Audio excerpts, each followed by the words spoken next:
Okay, so while we're waiting to figure out our tank situation, gonna go ahead and get the pump and motor mounted. Went to Rural King yesterday. They had a Lovejoy coupler, so that worked out, and they were cheaper there. Although I think these are import. Yeah, made in China. Dandy. But Dad priced a couple out through his suppliers, and they were 60 or 70 bucks a piece, and like a 10-week lead time, so kind of had to do what I had to do. And this was cheaper, but an actual Lovejoy would have been made in the USA, but what can you do? You need it, you need it. And I got all my fitting, well, not all my fittings, but the vast majority of the fittings I need. I had to go to a bigger valve because to get to 2-inch straight through, which I thought this part was kind of stupid, to get to 2-inch straight through, you had to go from a 4-bolt body to a 6-bolt body, because the 4-bolt body necked down from 2-inch pipe thread down to 1.5 inches through, and then necked back up to 2-inch, which I thought was kind of stupid. So I had to get a bigger valve, which is fine. And all the rest of the stuff is in there, but I got everything for the pump and for the tank, and I'm gonna figure out hoses.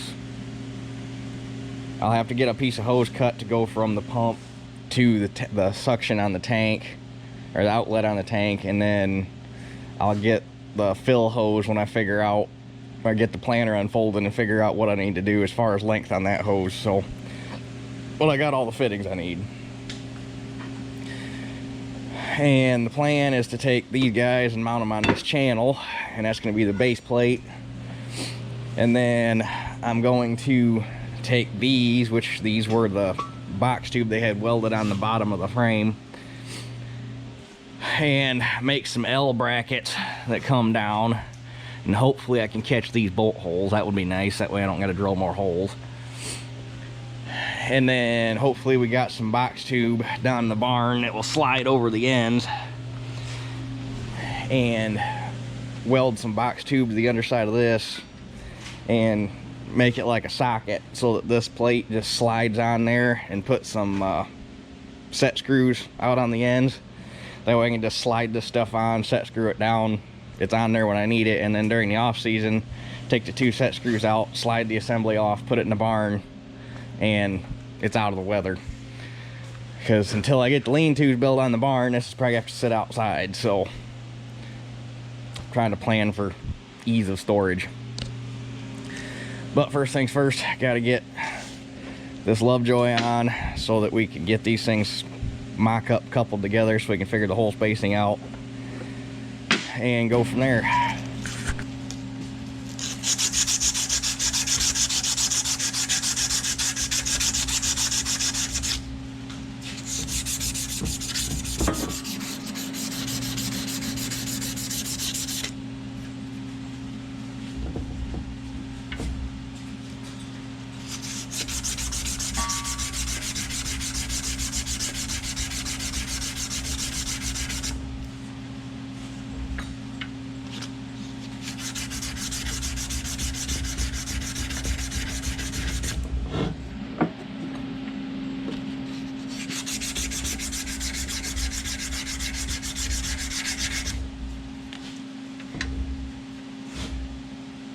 Oh, and I figured out what year this motor is, and the serial number was not in the spot where anybody said it was.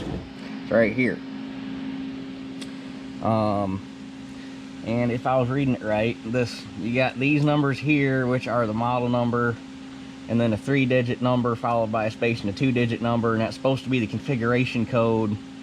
And then there's another number below that, and this one is 6806111, which, if I decoded that right, according to the Briggs & Stratton website, that makes it a 1968, and the rest of the digits, it would have been built on June 11th, 1968 on assembly line number 1.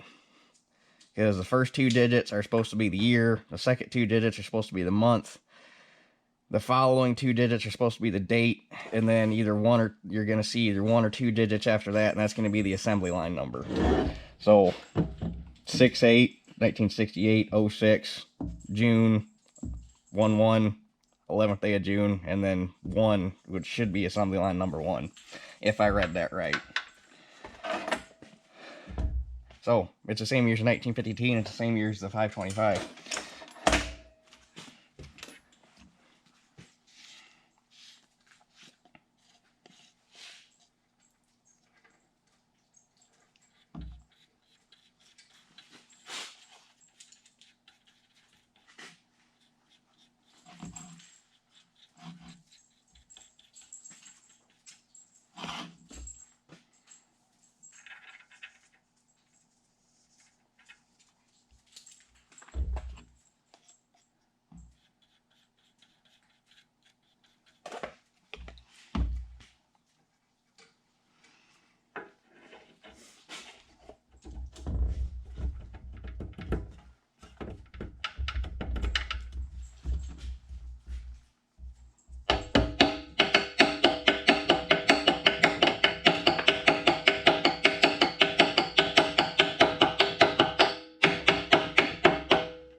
We're gonna, just because it's gonna be around fertilizer, we're gonna anti-seize them set screws too.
All right, got the coupler put together. I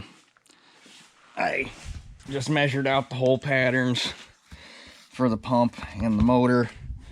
The crankshaft and the motor is offset to the base, so rather than trying to do a bunch of figuring on the offset and whatnot, I'm just going to lay the bolt pattern out for the motor, punch it in, bolt the motor down. There's enough room to get a transfer punch in the holes on the pedestal mount straight up and down, so I can transfer those holes, figure out the offset, and then punch that hole pattern in. And then, where did I put it? This piece of angle iron, because you got the foot for the pedestal, and then you got the foot for the pump, because normally this pump would be bolted right to the motor, and you would use the motor mount and these. But because this motor's old enough, it doesn't have the SAE pattern for the pump flange, and because I want, for ease of maintenance in the future, it'd be nice to be able to take the motor off without having to screw with the pump, which is why I went this route. Anyhow, you gotta be able to catch that foot, so that's where this angle iron comes in. I'm gonna take this and weld it on the end and punch the holes in that to catch the pump flange. So, start off with the motor mount.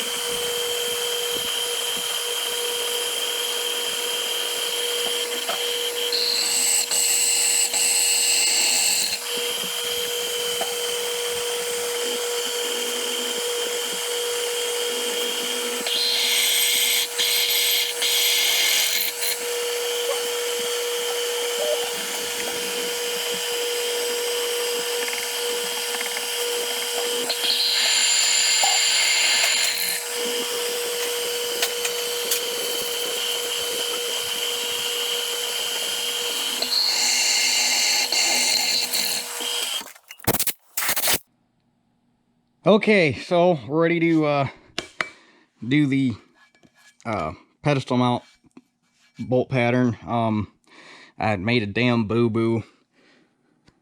I zeroed off the edge of the channel, moved in a 1/2 inch, punched these holes, and then rather than zeroing after I moved in a 1/2 inch, when I moved to this set of holes, I did not zero, and I just went over 31, I think it's 31,875, and so I was a 1/2 inch back, so I had to weld these holes shut and re-drill them. But it's a nice part about steel: you make a mistake, you can fix it with a welder. So anyway, did that, bolted the motor down, set everything up on here, center punched my holes, which I really only needed one for a reference point, but I did it all 4 so that I could see how I was doing with the layout. And then put a pointer in the mill and found the center of one of the holes and zeroed off of that hole. So this is going to be our reference point, and we'll drill the rest of the bolt pattern off of that hole. And this time I'm all zeroed, so I can't screw it up. So switch back to the bit.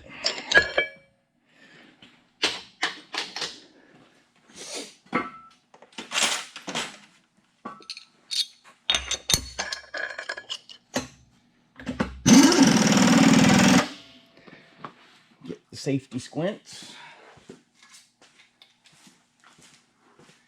And my drawing. And this one's easy because the dimensions are standard. The ones on the motor were all screwy. So, and we just punch this hole first.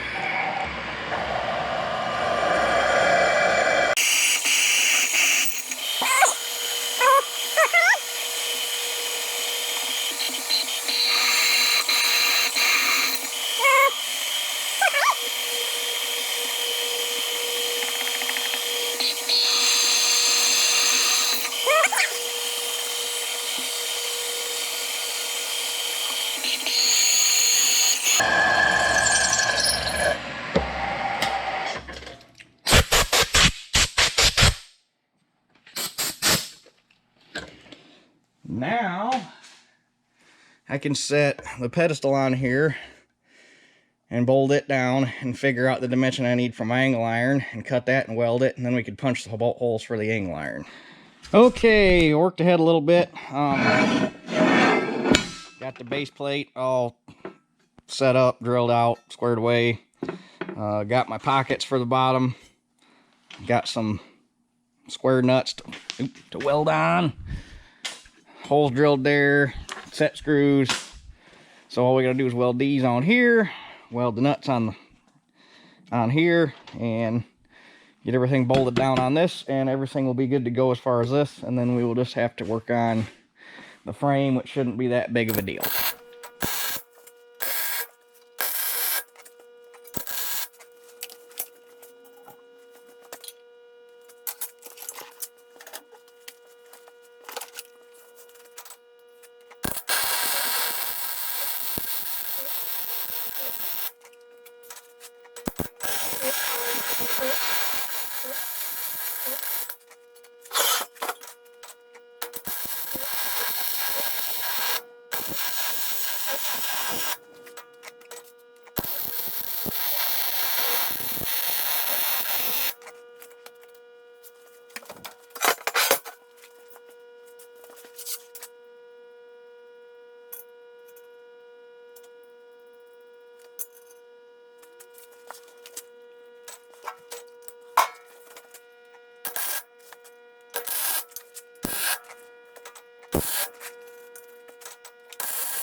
Alright, so this is all bolted down, tightened down.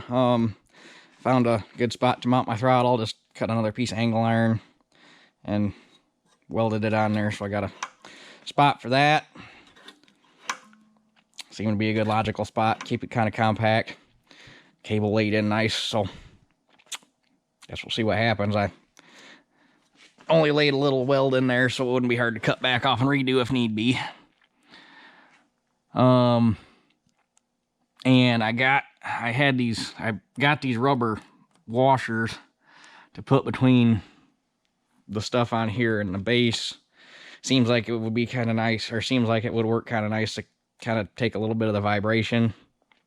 I guess if I have issues keeping the bolts loose, we'll take them out, but try it and see. Seemed kind of like a decent idea at the time.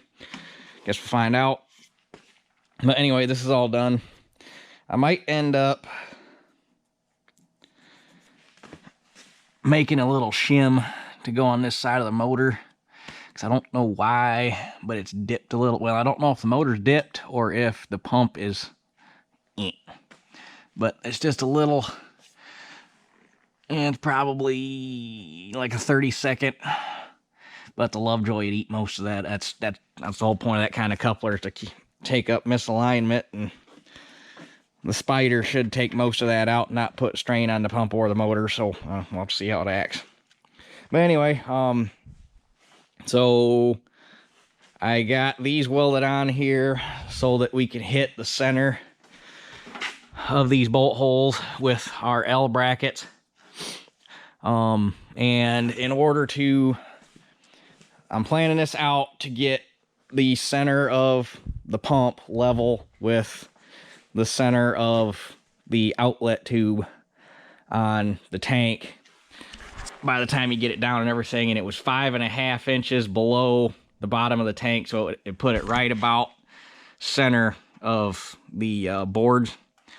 I'm just going to get it center. The way I measured everything out, we're getting it center with the bottom of the frame. So in order to do that, I need to have my drops 18 3/4, and that would put my hole, our first hole, 1 inch down. And then that would put the top of our bottom leg at the right height to get that where it needs to be. So that's where we're at.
And we finally have a finished product. I'm pretty happy with how it turned out. I do think I'm going to have to probably end up getting a couple nipples and an elbow and take the exhaust on this thing and turn it down and shoot it like down into here. Because right now it's shooting right at the frame. I guess it's not a super huge deal. I mean, there's 3-4 inches there, but have to see how it acts. But you just, there, I didn't tighten them up, but you just pull them 2 set screws in the bottom.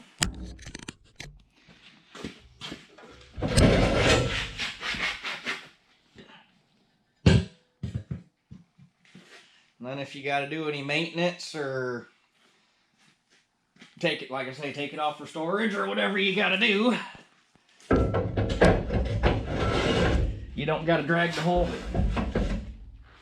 tank and everything around. You just pull the assembly. And then it's nice having the pump divorced from the motor. That way, like I say, if you ever got to work on the motor, you just pull 4 bolts and take the motor and set it on the bench, do whatever you got to do and not have to worry about the pump. Or vice versa, if you got to work on the pump, you can take that loose and not have to worry about the motor or whatever. So all in all, going this route was actually a tad more expensive than if I bought a pump with a motor and everything already on it. But I wanted to use that motor, and this is kind of how I wanted to do it, just for, like I explained, for ease of maintenance and whatnot in the future. I think this is an overall better setup. So anyhow, and I did have to sacrifice, it ended up just a tad bit higher than what I wanted. I had to sacrifice about 1.5 inches of height so that I could get all the material I wanted out of that box tube I cut off. So I didn't want to break into any of Dad's stuff, and I still ended up, I had to nab that piece out of the scrap hopper. But all in all, not too bad. I think that'll work just fine, and it should be. It's inside the wheel track, so. And I got enough room, if I reroute that exhaust too, I could slide it in further on the frame if I wanted to. So, but I wanted to keep it out a little ways to make it easier to fill the tank or fill a fuel tank and all that stuff.